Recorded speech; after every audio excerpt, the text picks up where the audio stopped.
असली मर्द हालात से लड़ते हैं और कमज़ोर मर्द घर की औरत से लड़ते हैं। मर्द को जब किसी औरत की ज़िंदगी खोजने की जुस्तजू होती है तो वो उसको मोहब्बत का नाम दे देता है। जुस्तजू मुकम्मल, मोहब्बत ख़त्म।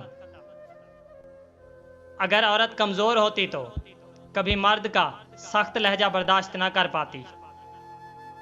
खुश नसीब होती है वो औरत जो मर्द की बेशुमार चाहतों की अकेली वारिस होती है। मर्द एक बार वफा कर ले तो वो कभी बीच राह में छोड़ कर नहीं जाता। जिसके लिए मर्दों की तरह लड़ नहीं सकते उनके लिए औरतों की तरह रोना छोड़ दो। मर्द चाहे कितना ही होशियार और चालाक हो, औरत का खेल उसके लिए हमेशा हकीकत बना रहता है। एक मर्द किसी भी औरत के साथ खुश रह सकता है जब तक वो उसे मोहब्बत ना करने लगे। मर्द का मिजाज एक जिद्दी बच्चे की तरह होता है।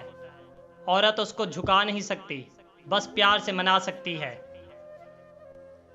हमारे माशरे में जब रिश्ता करवाना हो तो औरत का माजी देखा जाता है और मर्द का मुस्तकबिल। मर्द के लिए औरत हमेशा बड़ी अजीब चीज़ होती है। मिल जाए तो नज़र नहीं आती, अगर ना मिले तो इसके सिवा कुछ नज़र नहीं आता। मर्द के लिबास से औरत की नफासत और औरत के लिबास से मर्द की गैरत झलकती है। मर्द की तरफ से औरत को दिया जाने वाला सबसे कीमती तोहफा इज्जत है।